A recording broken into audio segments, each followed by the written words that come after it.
The Galactic Council chamber fell silent as Ambassador Jihan stepped away from the negotiation table, her boots echoing against the crystalline floor with each measured step. Behind her, the holographic display showed humanity's colonies going dark one by one, not destroyed, but simply disconnected. "This is unprecedented," whispered Chancellor Vexitar of the Zephyrian Collective, his four eyes darting nervously between the human delegation and the emergency status boards. "In 3,000 years of galactic politics, no species has ever simply walked away from the table." Jihan paused at the chamber's edge, her hand resting on the door panel. The silence stretched until even the ambient hum of the station's system seemed deafening. When she finally spoke, her voice carried across the vast chamber with cold precision. "You want to know what's unprecedented, Chancellor?" She turned slowly, her dark eyes scanning the assembled representatives of 47 species. "What's unprecedented is spending 2 decades trying to negotiate with people who think humanity should be grateful for table scraps." The hegemony's prime speaker, a towering insectoid creature named Clicknash, chittered dismissively. "Your species has been allocated appropriate resources based on your technological contributions and population metrics. The formulae have been verified by our best economists." "Your formulae," interrupted Akeem, Jihan's military advisor, stepping forward from the human delegation. His scarred face bore the marks of the Outer Rim conflicts where humanity had bled to protect trade routes that other species profited from.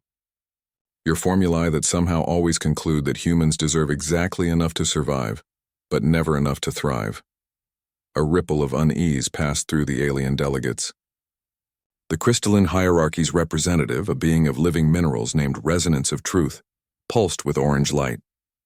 "Surely the humans understand that rapid expansion by any single species threatens galactic stability.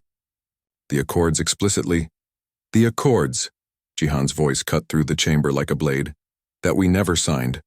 The Accords that were already in place when humanity developed FTL travel.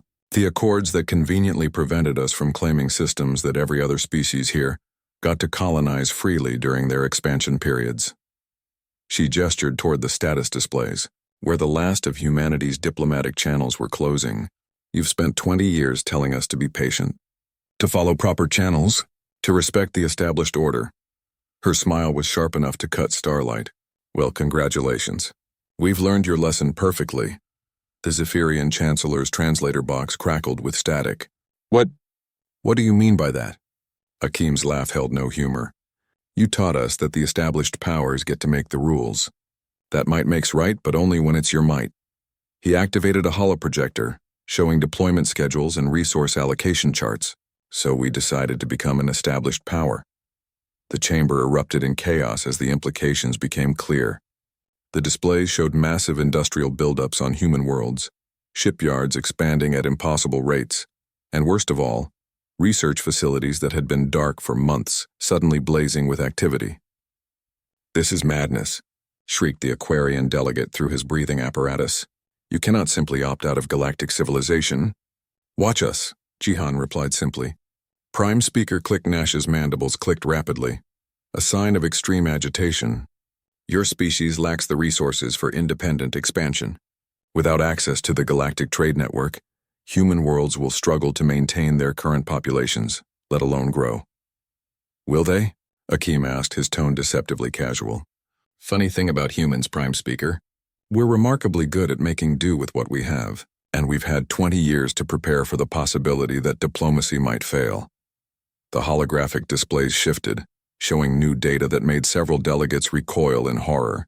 Human colonies weren't just going dark, they were consolidating. Resources were flowing inward. Populations were being relocated to core worlds, and the outer territories were being converted into something the galaxy had never seen before. Purely military installations. "You're militarizing entire systems," breathed Chancellor Vexitar. "The Accords forbid." "The Accords," Jihan interrupted again, "apply to signatories.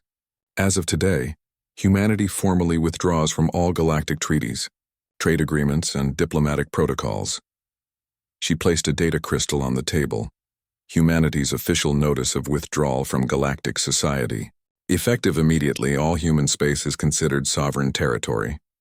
Any unauthorized incursions will be treated as acts of war, The chamber fell silent again, but this time it was the silence of a predator sizing up its prey. For the first time in galactic history, a species wasn't asking for permission to expand. They weren't negotiating for resources or begging for recognition. They were simply taking what they needed. Resonance of truth pulsed with rapidly shifting colors, a sign of computational overload. The mathematical models all indicate that isolated expansion is unsustainable. Human worlds will collapse within a generation. Your models, Akeem said, his smile matching Jihan's for sharpness. Assume we play by your rules. That will limit ourselves to the same slow, inefficient methods you've institutionalized. He gestured toward the displays showing human space. But humans don't optimize for sustainability. We optimize for survival, and when survival is threatened, we adapt. What have you done? Whispered the Chancellor. Jihan moved back to the table, but she didn't sit. Instead, she placed both hands on its surface and leaned forward, her eyes blazing with an intensity that made several delegates step backward. We remembered who we are, she said quietly. For 20 years, you've told us that humans are violent, unpredictable, dangerous, that we need guidance, oversight, control. Her voice dropped to barely above a whisper. You were right about one thing. We are dangerous, especially when we're backed into a corner. She straightened and turned toward the door. The galaxy wanted to keep humanity small, contained, manageable. Congratulations, you've just guaranteed that we'll become everything you were afraid we might be. As the human delegation filed out of the chamber, Akeem paused at the threshold. Oh, and one more thing, he called back to the stunned aliens. When your trade routes start disappearing, when your outer colonies go silent, when your perfectly ordered galaxy starts falling apart. He smiled one last time. Remember that you had the chance to do this the easy way. The door sealed behind them with a soft hiss, leaving 47 species to contemplate what they had unleashed upon the stars.